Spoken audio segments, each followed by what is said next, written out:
संविधान एक किताब नहीं, करोड़ों भारतीयों का सपना है। लेकिन 50 सालों के बाद फिर वही सवाल उठ खड़ा हुआ है, क्या हमारे संविधान को बदला जा सकता है? क्या इमरजेंसी में जोड़े गए समाजवादी और धर्मनिरपेक्ष शब्द आज भी जरूरी हैं? संघ के सरकार्यवाह दत्तात्रेय होसबोले ने आपातकाल की बरसी पर सीधे सीधे हमला बोला है। उन्होंने कहा कि समाजवाद और धर्मनिरपेक्षता बाबा साहेब के संविधान में नहीं थे। कांग्रेस अपने पूर्वजों की गलती के लिए माफी मांगे, यानी कि एक बार फिर से बहस तेज हो चुकी है कि क्या संविधान की प्रस्तावना से छेड़छाड़ हुआ। क्या इमरजेंसी के काले दिनों में कांग्रेस ने लोकतंत्र का गला घोंटा? वही कांग्रेस पलटवार भी कर रही है। आरएसएस को संविधान चुभता है, ये कहा है। इन्हें मनुस्मृति चाहिए, संविधान नहीं। राहुल गांधी ने तो साफ कहा कि ये बहुजनों और गरीबों से उनके अधिकार छीनना चाहते हैं, लेकिन हम संविधान की आखिरी सांस तक रक्षा करेंगे।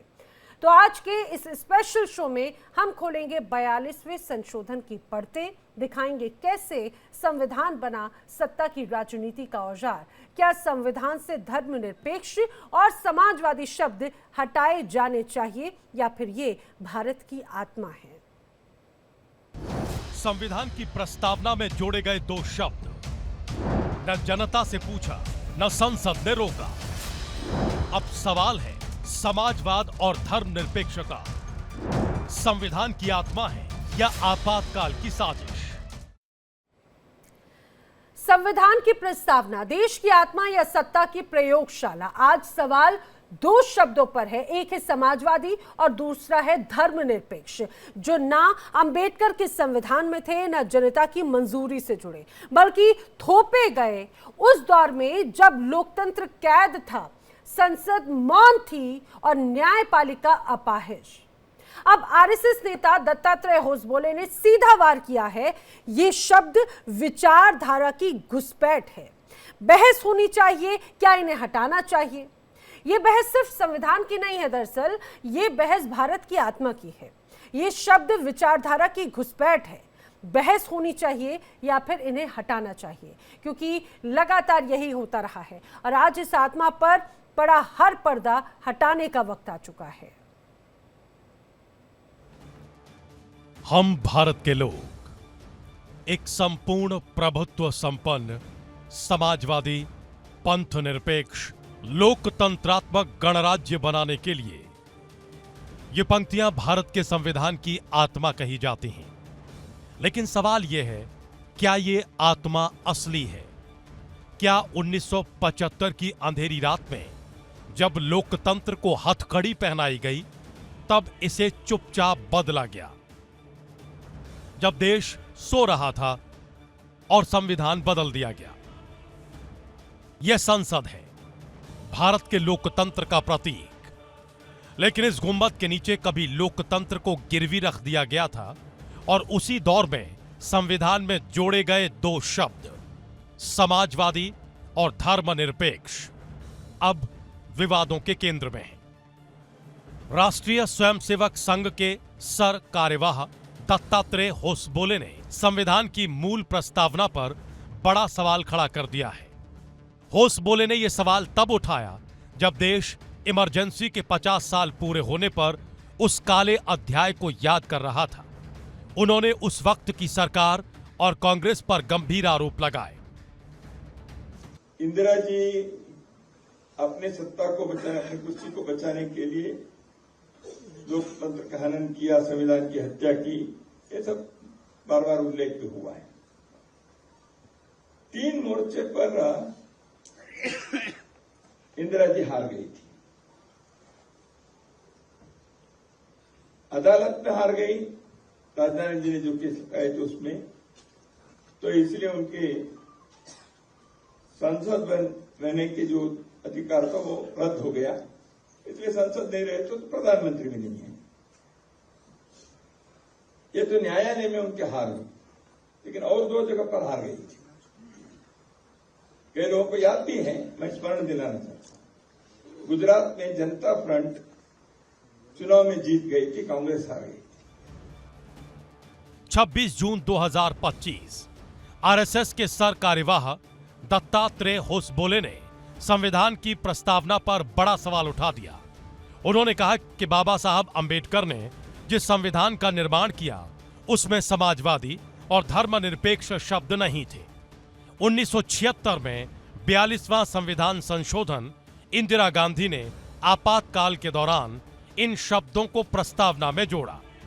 उस वक्त संसद निष्क्रिय थी, मौलिक अधिकार निलंबित थे, न्यायपालिका पंगु थी, तब ये बदलाव लागू हुआ। ये शब्द लोकतंत्र के रथ पर बैठे, लेकिन पीछे सत्ता की बैसाखी थामे थे। और आज वही शब्द संविधान की आत्मा कहे जा रहे हैं। आज उन शब्दों पर बहस होनी चाहिए। क्या ये शब्द भारत के लिए शाश्वत हैं? अगली पीढ़ी को बताना क्या क्या बताना है। एक व्यक्ति ने ऐसे संविधान की हत्या की, केवल इंदिरा जी के बारे में केवल बताना नहीं है, बताना है ये मानसिकता क्या है, और बताना है एक पार्टी कैसे एक व्यक्ति के लोकतंत्र में दल के लोग अपने स्वातंत्र खोकर, दल के अंदर स्वातंत्र नहीं है, देश के स्वातंत्र के बारे में, देश के लोकतंत्र के बारे में उनके मन के अंदर कोई संवेदना नहीं है। ऐसे कोई दल इतने बड़े देश के ऊपर राज करना चाहता है। 25 जून 1975 इंदिरा गांधी ने सत्ता बचाने के लिए देश पर इमरजेंसी थोप दी। 1 लाख से ज्यादा लोग जेल में बंद कर दिए गए, 60 लाख की नसबंदी, 250 पत्रकार कैद, लोकतंत्र को दबाया गया। और उसी समय संविधान की प्रस्तावना में चुपचाप ये 2 शब्द जोड़ दिए गए। संविधान का चुपचाप संशोधन। सवाल, क्या ये लोकतंत्र की हत्या नहीं थी? आर्टिकल 368 में पार्लियामेंट को ये पावर है कि वो अमेंडमेंट कर सकती है, और प्रिएम्बल में भी अमेंडमेंट करने का उनको अधिकार है। तो उस समय ये जरूर हुआ है कि ये इमरजेंसी के समय 42nd अमेंडमेंट के थ्रू ये वर्ड्स को इंसर्ट किया गया है, सोशलिस्ट एंड सेक्युलर को। तो उस पर से ये बात हमेशा आती रही है, और इस पर सुप्रीम कोर्ट का जजमेंट अभी नवंबर 2024 में ही आया है। अगर आप उस जजमेंट को देखें तो इस पे उन्होंने चर्चा की है, पर मेनली उन्होंने यही कहा है कि 44 साल के बाद इस पर क्यों बहस की जा रही है। परंतु 368 आर्टिकल ऑफ द कॉन्स्टिट्यूशन में पार्लियामेंट को अधिकार है। जैसे उन्होंने इसमें अगर इंसर्ट किया है, उसी तरह से दोबारा से विचार करने के लिए पार्लियामेंट स्वतंत्र है और पार्लियामेंट को पूरे अधिकार हैं। तो यदि कोई इस पर बहस छेड़ना चाहते हैं तो वो उनके सांसद का संसद को प्रस्तुत किया जा सकता है। इसमें कोई आपत्ति नहीं होनी चाहिए। दत्तात्रेय होसबोले ने कांग्रेस पर सीधा हमला बोला, माफी की बात उठाई। अब तक किसी ने देश से माफी नहीं मांगी।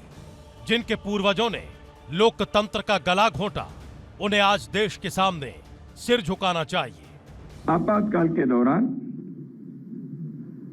भारत के संविधान के प्रस्तावना में, प्रियम्बल में 2 शब्द जोड़े गए।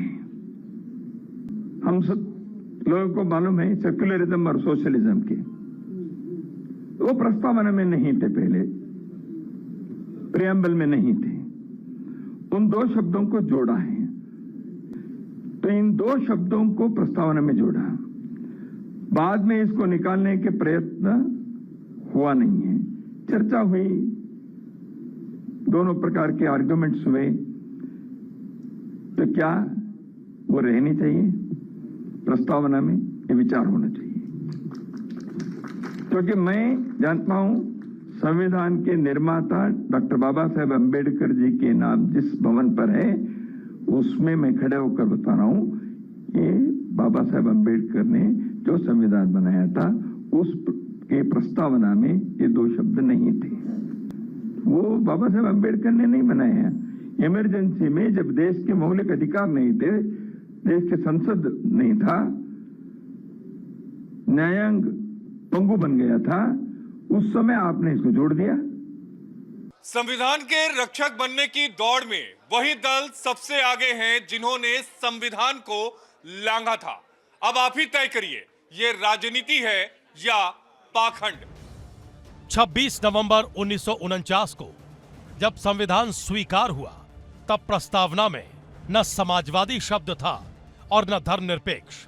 लेकिन जून 1975 में जैसे ही इमरजेंसी लगी, सत्ता के नशे में डूबी कांग्रेस सरकार ने 42वां संशोधन लाया। 1976 में समाजवादी और धर्मनिरपेक्ष प्रस्तावना में जोड़ दिए गए। बिना देश की सहमति, बिना संसद की वास्तविक बहस, बस एक तरफा तरीके से। होश बोले का सवाल, क्या समाजवाद और धर्मनिरपेक्षता भारत की सनातन सोच है? क्या प्रस्तावना शाश्वत है या समय के मुताबिक संशोधित होने योग्य है? बाबा साहब का मूल दृष्टिकोण क्या था? क्या उन्होंने भारत को सोशलिस्ट या सेक्युलर घोषित किया था? क्या धर्मनिरपेक्षता को केवल पश्चिमी चश्मे से देखा जाना चाहिए? जिस समाजवादी शब्द की बात हम करते हैं कि समाजवादी शब्द, भारत समतावादी है। जब समता और समानता होगी तो वह समाजवादी जैसे शब्द वहां पर वह समाजवादी शब्द लघुरूप हो जाएगा। और भारत या कोई भी देश पहले इस बात को समझ ले कि रिलीजन और धर्म दो है। कोई भी देश, कोई भी व्यक्ति, देश को तो मैं नहीं कह सकता, लेकिन व्यक्ति पर मैं अगर आऊं तो कोई भी व्यक्ति धर्मनिरपेक्ष नहीं हो सकता, क्योंकि धर्म उसके जीवन पद्धति है और उसको सांस्कृतिक रूप से पीढ़ी दर पीढ़ी वह मिलती है, तो कोई व्यक्ति अपनी पद्धति को नहीं छोड़ सकता। संविधान निर्माता डॉक्टर B.R. अम्बेडकर ने समाजवाद और धर्मनिरपेक्षता शब्दों को जानबूझकर प्रस्तावना में नहीं डाला। उन्होंने स्पष्ट कहा था, भारत का संविधान एक लचीला दस्तावेज है जो किसी एक विचारधारा से नहीं बंधा होना चाहिए। लेकिन इमरजेंसी में एक विचारधारा को थोपने की कोशिश हुई, जिसे आज प्रगतिशील मूल्य कहकर परोसा जा रहा है। दत्तात्रेय होसबोले ने सीधे राहुल गांधी का नाम नहीं लिया, लेकिन निशाना बेहद तीखा था। जिन लोगों ने आपातकाल थोपकर लोकतंत्र की हत्या की, वे आज संविधान की प्रतियां लेकर घूम रहे हैं। क्या उन्होंने आज तक देश से माफी मांगी? बीजेपी ने इमरजेंसी को संविधान हत्या दिवस करार दिया। कांग्रेस ने पलटवार किया। जो लोग संविधान निर्माण में शामिल नहीं थे, वो आज संरक्षक बनने का दिखावा कर रहे हैं।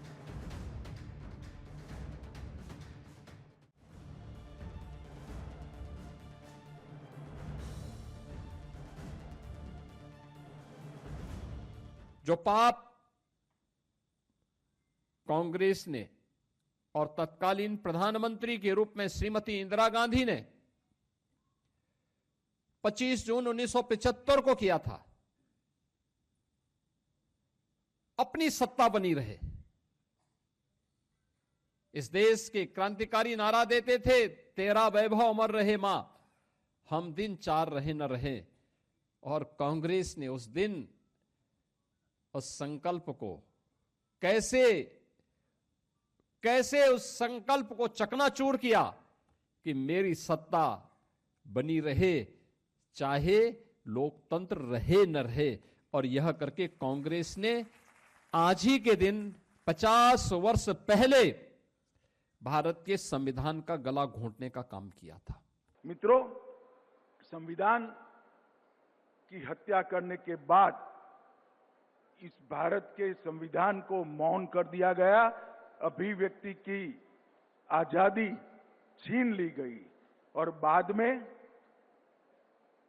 एक दिन विपक्ष को झांसा देने के चक्कर में इमरजेंसी उठाई, देश में चुनाव आया, सारी विपक्षी पार्टियां जयप्रकाश जी के दिव्य नेतृत्व में एकत्रित हुई और देश की जनता ने तानाशाही की मानसिकता वाली श्रीमती गांधी को ऐसा दंड दिया कि वो स्वयं रायबरेली से चुनाव हार गई और देश में पहली बार गैर कांग्रेसी सरकार पूर्ण बहुमत के साथ बनी। The RSS has attacked this constitution. This constitution of India that was made by the Constituent Assembly, the chief architect of which was Dr. Ambedkar and Jawaharlal Nehru, Sardar Patel, Rajendra Prasad. So many other members of the Constituent Assembly were involved in the drafting of the constitution. The RSS never accepted this Constitution of India and its foundational pillars of social justice, economic justice, political justice. असली सवाल यह है कि क्या संविधान से जुड़े विवाद सिर्फ इतिहास की बहस हैं या मौजूदा राजनीतिक एजेंडा। संविधान की किताब अब सत्ता का अखाड़ा बन चुकी है और उसके हर शब्द अब राजनीति का एक दांव और हर होने वाला संशोधन उसकी चाबी, जिस पर लंबे समय तक चर्चा होती है। संविधान पर मचे सियासी बवाल के बीच बड़ा सवाल यह है कि क्या समाजवाद जरूरी है? क्या धर्मनिरपेक्षता भारत की आत्मा है या महज एक आयातित विचार? इन पर जानकारों की राय बटी हुई है। कुछ कहते हैं ये भारत की पहचान है, तो कुछ कहते हैं कि इससे समाज बटा है। संविधान की प्रस्तावना कोई पवित्र मंत्र है या राजनीति का घोषणा पत्र? क्या ये वही प्रस्तावना है जिसे बाबा साहब ने लिखा, या फिर ये उस दौर की याद है जब लोकतंत्र बेड़ियों में जकड़ा गया था? संविधान देश की आत्मा, लेकिन जब शब्दों पर ही बहस हो तो सवाल यह है कि क्या आत्मा बदली जा सकती है या वो भी राजनीति के रंग में रंगी जा चुकी है? समाजवाद और धर्मनिरपेक्षता ये शब्द भारत के संविधान के प्रस्तावना में बने रहेंगे या हटेंगे? इसका फैसला केवल कानून से नहीं, सोच से होगा। आज सवाल ये नहीं कि समाजवाद और धर्मनिरपेक्षता अच्छे हैं या बुरे। सवाल ये है, क्या इन्हें लोकतंत्र के खिलाफ लाया गया था, और अगर हां, तो क्या उन्हें आज भी संविधान की आत्मा कहलाने का हक है? Bureau report, India daily.